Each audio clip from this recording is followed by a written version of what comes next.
On est content aussi d'accueillir, c'est leur premier culte ensemble au milieu de nous, monsieur et madame Pirguer qui sont juste là-bas, Juliette et Ivan.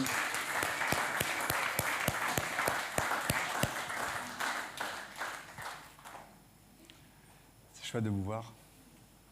Ah, le sourire encore. Non, le sourire. Ah, ok. Salem et Fanny, ouais, vous verrez dans 15 jours, comme nous. Hein. Ah, ok. On va lire ensemble donc dans le livre des Proverbes, chapitre 2.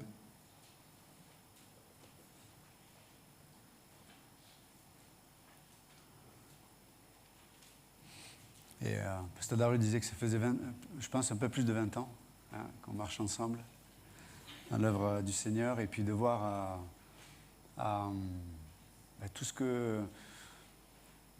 toute l'œuvre cachée de Dieu dans le cœur d'un de ses enfants. Et puis là, on le voit, on te voit prêcher avec une onction, une maturité. C'est extraordinaire. Wow. Ça nous encourage, si c'est possible même pour nous. C'est bien. Proverbes chapitre 2, verset 10. « Car la sagesse viendra dans ton cœur et la connaissance fera les délices de ton âme. » Verset 11. « La réflexion veillera sur toi, l'intelligence te gardera, pour te délivrer de la voie du mal, de l'homme qui tient des discours pervers, de ceux qui abandonnent les sentiers de la droiture, afin de marcher dans des chemins ténébreux, qui trouvent de la jouissance à faire le mal, qui mettent leur plaisir dans la perversité, qui suivent des sentiers détournés et qui prennent des routes tortueuses.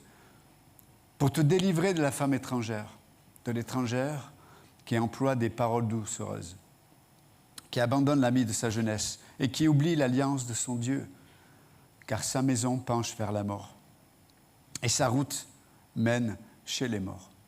Aucun de ceux qui vont à elle ne revient et ne retrouve les sentiers de la vie. Mais tu marcheras ainsi dans la voie des gens de bien. Tu garderas les sentiers des justes, car les hommes droits habiteront le pays, les hommes intègres y resteront, mais les méchants seront retranchés du pays, les infidèles en seront arrachés. Notre Dieu, merci encore pour ta parole, ton esprit, ta présence au milieu de nous. Sois élevé et glorifié. Dans ton nom précieux, Jésus. Amen. Vous pouvez vous asseoir, merci.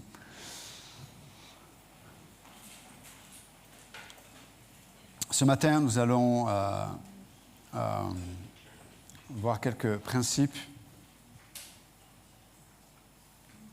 Et verset 10, il est dit que la sagesse, après tout ce qu'on avait dit lors des cultes précédents, je vous encourage à écouter les cultes précédents. Vous vous souvenez, la semaine dernière, nous avions vu que après tout le processus qui nous amène à comprendre la crainte de l'Éternel, la semaine dernière, nous avions vu qu'il y avait le processus allait plus loin, puisqu'il nous amenait à comprendre la justice, l'équité et la droiture. Et le mot « comprendre », vous vous souvenez, c'était en hébreu, ça parle de cette capacité qu'on reçoit de Dieu pour pouvoir voir ce qu'il a déjà fait et ce qu'il nous a déjà donné. C'est cette compréhension. Et nous avions vu en hébreu que ça parlait de... c'est quoi l'expression que j'avais utilisée, de passer en revue. Vous savez, comme un capitaine qui va passer en revue son armée, il regarde les forces qu'il a, et c'est la même chose, c'est le mot comprendre, c'est ça, c'est passer en revue. Et nous avions parlé donc de la reconnaissance. Lorsqu'il y a la compréhension qui est le fruit d'un processus qu'on a laissé faire par Dieu dans nos vies, ça amène automatiquement à la reconnaissance. La reconnaissance est le résultat d'un travail que l'enfant de Dieu laisse faire par son Père dans notre vie. Quand on manque de reconnaissance, c'est qu'à un moment donné, il y a eu un élément où on a résisté. Il y a de la résistance. Et quand il y a de la résistance, malheureusement, je ne vais pas pouvoir comprendre. Je ne vais pas pouvoir passer en revue. Même si ces choses sont là dans ma vie, je vais pas en voir ni la valeur ni l'importance. Et il n'y aura pas de reconnaissance dans mon âme, dans mon cœur. Je ne pourrai pas dire merci.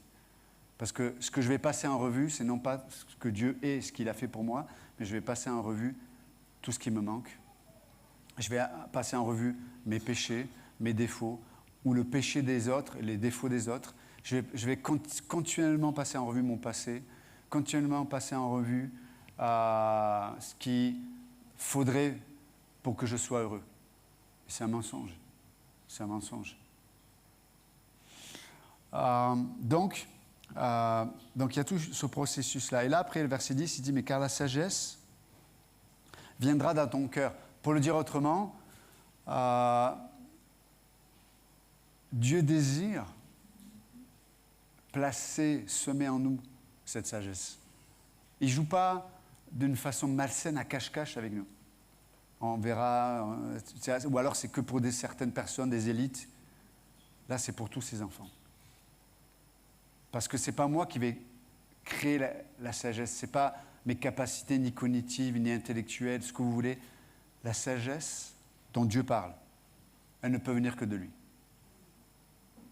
La sagesse dont j'ai besoin dans mon quotidien, ce n'est pas une sagesse que je peux fabriquer. Ce n'est pas une sagesse qui correspond à ma capacité ou mes dons, ou ce que vous voulez. Mais elle correspond à la mesure de Dieu. Elle correspond à la mesure de Dieu. Et donc là, il dit que, car la sagesse viendra dans ton cœur. Vous voyez où elle doit pénétrer, cette sagesse? Où ça? Dans le cœur. Et la connaissance fera les délices de ton âme.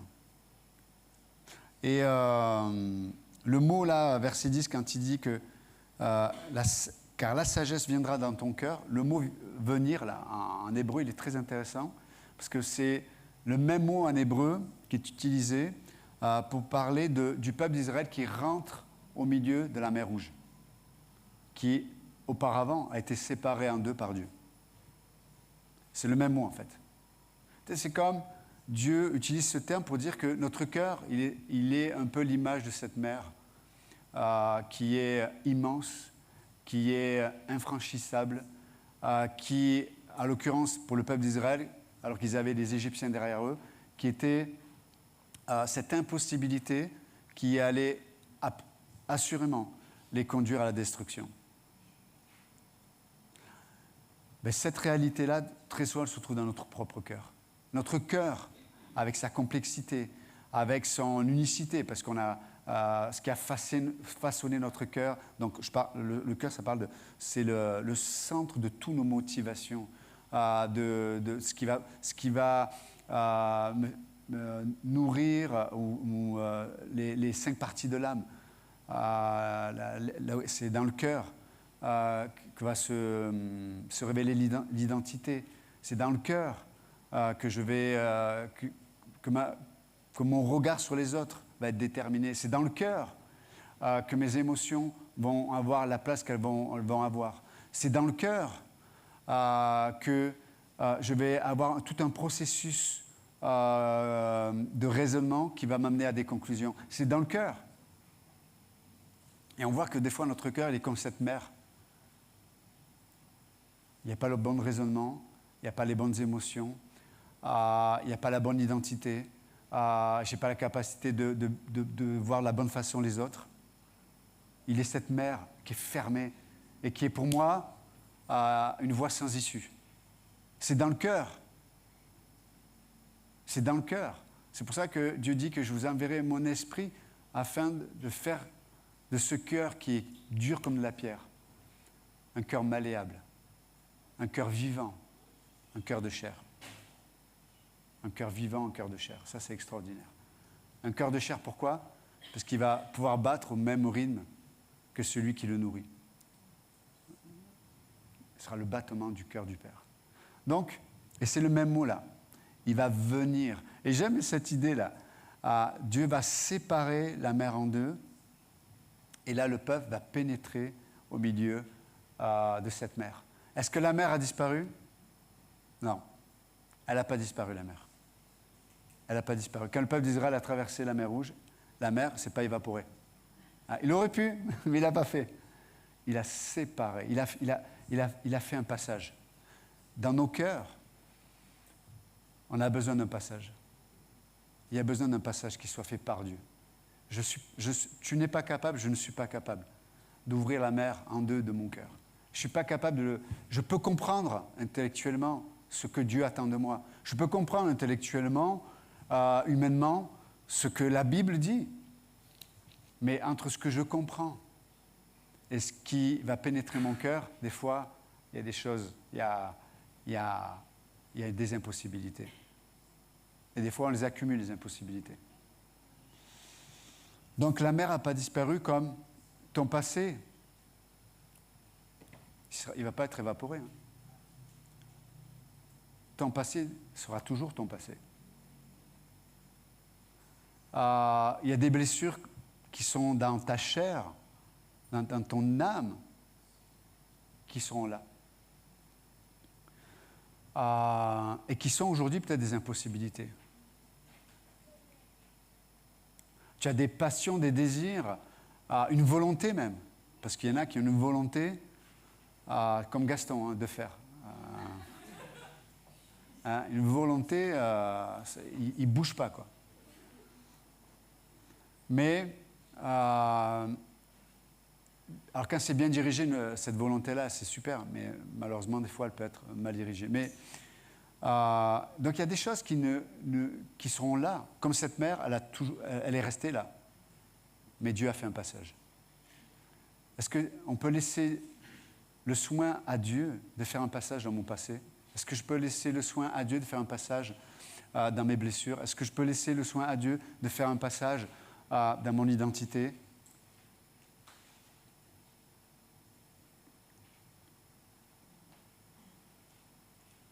Mais comme cette mère a été séparée à travers le ministère de Moïse qui a amené ce bâton-là, c'est l'image de la croix en fait. Est-ce qu'on accepte la croix, c'est quoi? C'est accepter l'autorité de Dieu dans les domaines de nos vies. Accepter l'autorité de Dieu dans mes émotions. Accepter l'autorité de Dieu dans mon passé. Accepter l'autorité de Dieu dans mon identité. Accepter l'autorité de Dieu dans ma logique. Est-ce que Dieu va enfin avoir l'autorité qu'il mérite? Parce qu'on parle d'adoration. Il mérite cette autorité. Et quand on laisse l'autorité de Dieu avoir cette place dans nos cœurs, qu'est-ce qui se passe? Il fait un passage. Il fait un passage. C'est pour ça que des fois, on a besoin aussi que l'autorité de Dieu soit incarnée par des frères et sœurs, notamment par nos pasteurs, par des leaders. Pourquoi? Parce que des fois, on n'a pas la capacité de laisser cette autorité s'imposer dans notre âme. On a besoin que cette autorité soit incarnée. Quelqu'un qui me dit « Non, je ne suis pas d'accord avec toi. » Avec amour, mais je ne suis pas d'accord avec toi. Est-ce que ce bâton-là d'autorité, est-ce que Dieu peut avoir cette place-là? Dieu peut utiliser les moyens qu'il veut pour qu'il fasse un chemin dans mon cœur? C'est ça la vraie question. C'est ça la vraie question.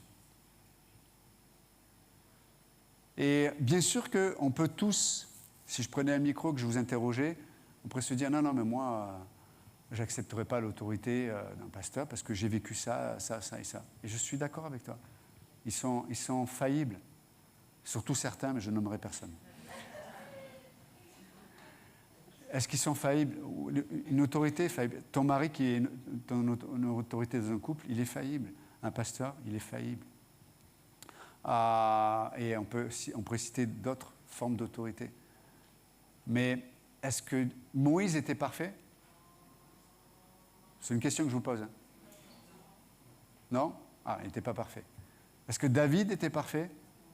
Est-ce que Paul était parfait? Est-ce que Pierre était parfait? Ok. Je ne vais pas citer Jésus, parce que lui, c'était un piège. Hein? Donc Dieu utilise des gens imparfaits, mais l'imperfection n'empêche pas le sacré de rentrer dans le terrestre. Et c'est pour ça que quand Moïse va être appelé par Dieu, c'est un buisson ardent qui va se révéler. Le buisson qui parle du bois, de l'humanité en fait, la faiblesse, et de la divinité, ce feu-là, cette justice qui est parfaite, aucun compromis dans la justice de Dieu. Il n'y a rien, on l'a entendu tout à l'heure par Pasteur Dario, il n'y a pas de compromis dans la justice de Dieu. Elle est ce qu'elle est. Elle est là pour refléter la sainteté de Dieu. Et Dieu est le seul capable que les deux puissent coexister. Mais ça passe par où?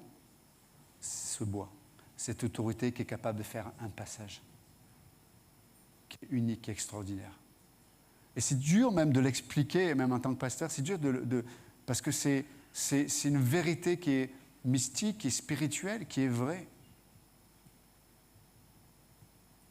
Malheureusement, nous, je parle en tant que pasteur, dans notre humanité, des fois, on dessert cette autorité que Dieu veut manifester à travers nos vies. Mais, in fine, Dieu l'utilise. Dieu peut utiliser un mari dans un couple et dire à sa femme, non, on arrête. J'arrête de me placer sous tes craintes. J'arrête de me placer sous tes on va dire, standards des fois. Ces attentes, on arrête. Parce que là, ça va faire du mal. Le cœur va être nécrosé, il va mourir. On arrête. Et on va laisser Dieu faire un passage. Dans nos vies, dans nos cœurs, dans nos pensées, dans notre couple, dans notre relation. Si je suis célibataire, est-ce que Dieu peut faire un passage dans ton cœur pour te dire que l'état dans lequel Dieu choisit que tu es aujourd'hui, marié, pas marié, etc., c'est une opportunité pour toi de laisser Dieu faire un passage. Parce qu'autrement, tu vas toujours regarder à ce qu'il te faudrait pour être heureux. Tu ne pourras jamais vivre le présent que Dieu te propose correctement. Et 2, tu vas vivre à travers un mensonge. Et c'est pour ça que les gens après se marient et ça se passe mal. Pourquoi? Parce que quand ils se marient, ils voient qu'en fait, c'est pas vivre avec quelqu'un qui est la réponse en fait. C'est ce passage, cette autorité de Dieu, cette croix qui fait un passage dans mon cœur. C'est extraordinaire. Et après, tu peux vivre ta vie célibataire de la bonne façon et ta vie de marié de la bonne façon aussi. Mais si les choses ne sont pas mises à la bonne place, c'est dévastateur. Parce que tu vas toujours projeter une exigence. Toujours projeter sur une exigence. Voilà. Sur ton mari, sur ta femme, ou projeter une exigence. Ouais, mais tu ne peux pas me comprendre parce que tu es marié, si je suis célibataire. Et comme vous vous souvenez, j'en ai parlé la semaine dernière. Tu peux me comprendre parce que tu as un enfant, moi j'en ai 2, 3, 4, 5, 10. Je dis des chiffres énormes, comme ça, moi, personne peut s'identifier. 20, il n'y a personne qui a 20, là. 20 enfants. OK. Mais, donc, ne croyez pas le mensonge qui est de penser que la mer va disparaître. La mer des impossibilités, des fois des blessures, on a l'impression, voilà, quand cette blessure-là, quand ça sera plus là, je pourrais vraiment croire Dieu. Mes amis, il faut que tu fasses avec. Il faut que tu fasses avec. Ton passé, ouais, mais quand mon passé, il faut que tu fasses avec. Et arrête de projeter ton passé dans le présent. Arrête. Laisse Dieu ouvrir cette mer en deux. Laisse-lui faire ce passage. Et, vous savez, et le peuple d'Israël a traversé la mer alors qu'elle était là, mais elle n'avait plus d'impact sur le peuple. L'Écriture le spécifie. Ils ont traversé la mer les pieds secs. Waouh! Elle était là, la mer. Mais ils ont passé les pieds secs. Encore une fois, des craintes qui nécrosent ton cœur. Dieu dit, laisse-moi faire un passage. Par ma parole, par l'autorité que je vais mettre en place dans ta vie. Jamais, et entre parenthèses, une autorité ne s'impose jamais. Écoutez bien. Une autorité ne s'impose jamais. Elle se propose. Elle s'invite. Elle s'invite.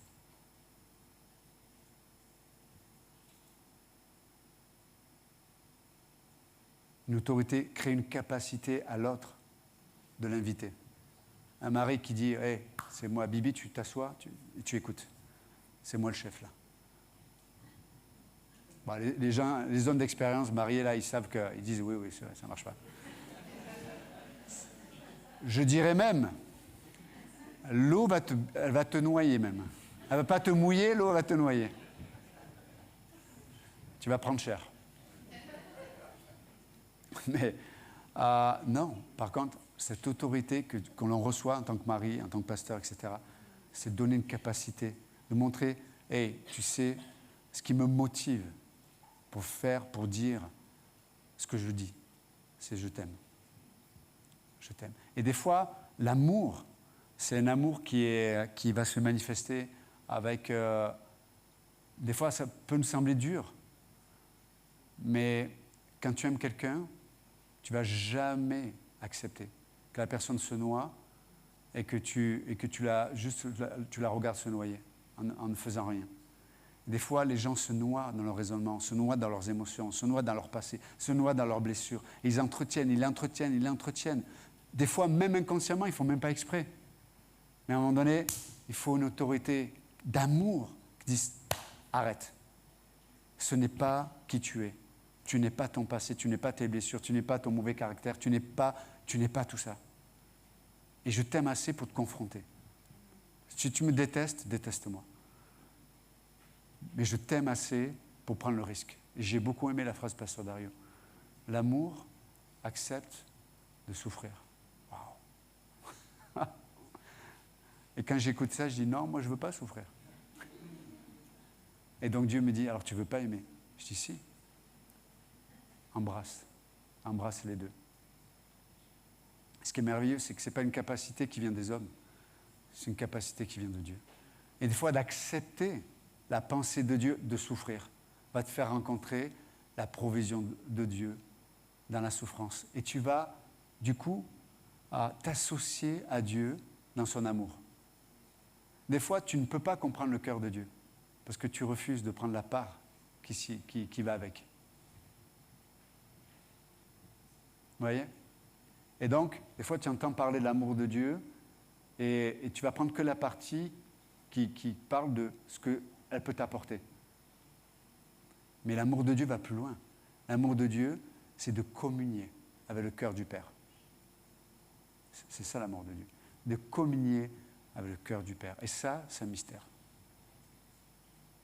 Et quand j'accepte, comme disait Pasteur Dario, Dieu dit, hey, souffre avec moi. Et tu rentres là, dans cette profondeur, on appelle ça le brisement. Tu vas découvrir cette dimension dans ta chair, dans ton corps, dans ton expérience. Tu vas découvrir réellement l'amour et le cœur de Dieu. Voilà. Non plus en parole, en esprit ou en raisonnement, mais réellement. Et ça, c'est un mystère, ça. C'est un mystère. Donc, laissons Dieu faire ce passage dans nos cœurs. Des fois, certains sont... leur mère, c'est leur logique. La mer rouge, c'est la logique. Ils sont enfermés dans des raisonnements. Surtout dans notre pays, où on est très... malheureusement, il y a un esprit d'incrédulité, il y a un esprit de déification de la logique. En France, on a un Dieu, même pour les athées. C'est la logique, le raisonnement. On déifie tout ce que, si je ne peux pas comprendre avec mon cerveau, là, si quand j'ai analysé, le résultat n'est pas logique humainement parlant, donc ça veut dire que ça ne peut pas être vrai. Et donc, il faut que je réinterprète pour que ça s'aligne avec mon raisonnement. Attention. Attention à ça. Déjà, tu n'auras jamais la connaissance suffisante. Jamais toute ta connaissance suffisante pour avoir un point de vue objectif. Jamais. Donc, qu'est-ce que tu fais alors? On doit rejoindre Dieu dans sa logique. On doit laisser Dieu ouvrir la mer en deux de notre logique, de nos raisonnements. Dieu Seigneur, je m'abandonne à toi. Je m'abandonne à toi. J'accepte de reconnaître que je suis un être humain qui ne peut pas tout connaître, qui ne peut pas tout savoir, qui ne peut pas tout faire. Ça fait du bien des fois de reconnaître ça, non? Hein? Parce qu'à force de se prendre pour Dieu, on devient mytho, hein? On commence à y croire. Hein? Hein? Non. On accepte ça et dire Seigneur, je crois que ce livre, tu l'as inspiré par ton Esprit Saint. Ouais, mais moi je lis des trucs, c'est pas possible. Hein? Non. La résurrection, attends, Jésus a marché sur des eaux, c'est symbolique, c'est sûr. Ah ben attends, on ne peut pas marcher sur des eaux quand même. Multiplier des pains et des poissons, bah, c'est... Alors le pire, Jonas. Allez, c'est un symbole, c'est mignon quand même, c'est bien pour les enfants.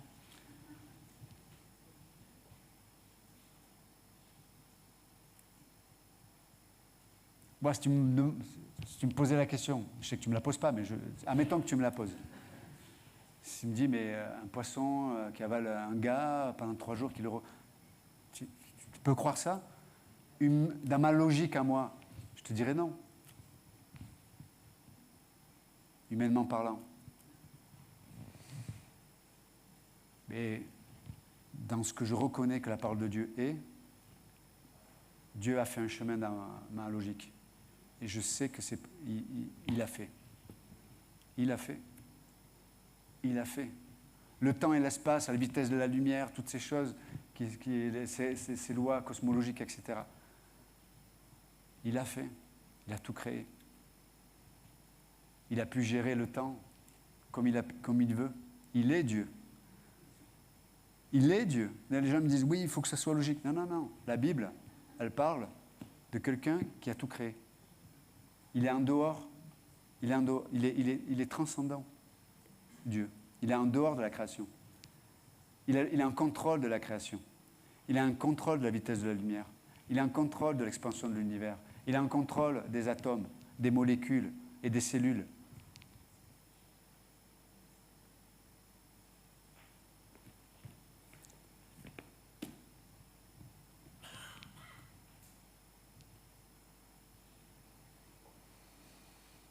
Laissons Dieu faire un chemin dans nos cœurs.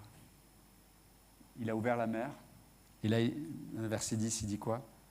Car la sagesse viendra. Mais j'aime elle viendra. Elle va, tu sais, c'est comme, elle va s'imposer. Elle va s'imposer. Vous avez remarqué, Dieu, il ne s'adresse pas au peuple. Hein. Il dit, hey, Israël, encouragez Moïse pour qu'il lève son bâton pour que la mer s'ouvre. Il n'a pas demandé à Israël, hein, ils étaient incapables déjà d'entendre, d'écouter, de comprendre. Ils étaient dans leur moment, là, paniqués, angoissés. Dieu s'adresse à Moïse. Vous voyez? Dieu s'adresse au corps de Christ. Dieu s'adresse à des autorités dans nos vies qui vont avoir cette capacité de lever le bâton que moi je serais incapable de le lever. Dieu va amener une évidence dans mon âme. Je dis, mais oui, c'est ça. C'est ça. Je lève le bâton et il va faire le reste. Ça, c'est extraordinaire. Extraordinaire. Car la sagesse viendra dans ton cœur. Est-ce qu'on est prêt à ça, mes amis?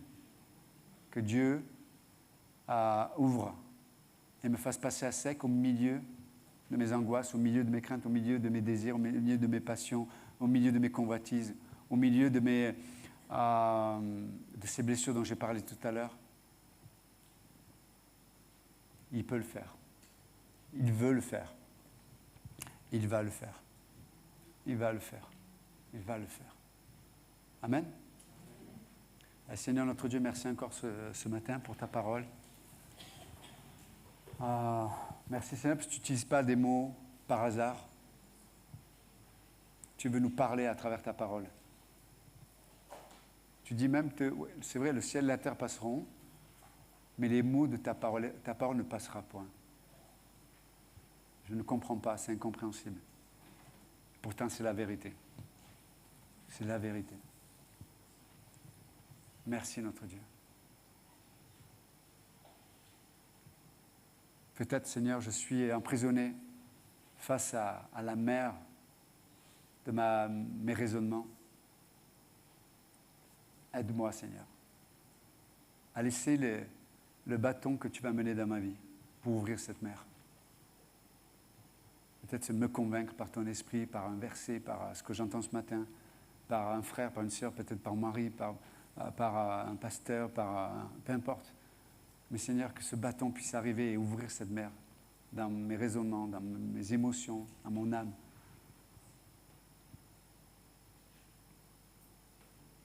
Des fois, Seigneur, j'ai peut-être des dessins tout tracés, j'ai une volonté, j'ai un plan voilà.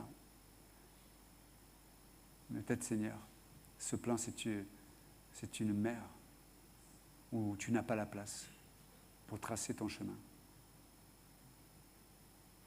Seigneur.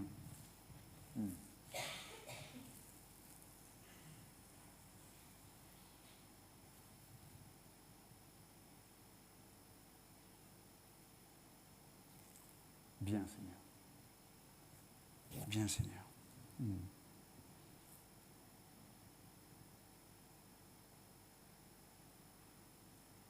Ouvre-la. Crée ce passage, ouvre la mer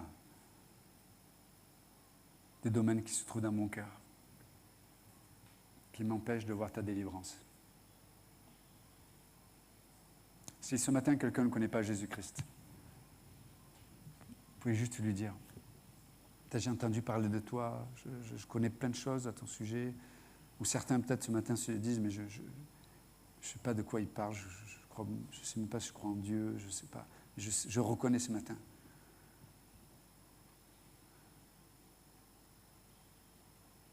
Que Dieu est là.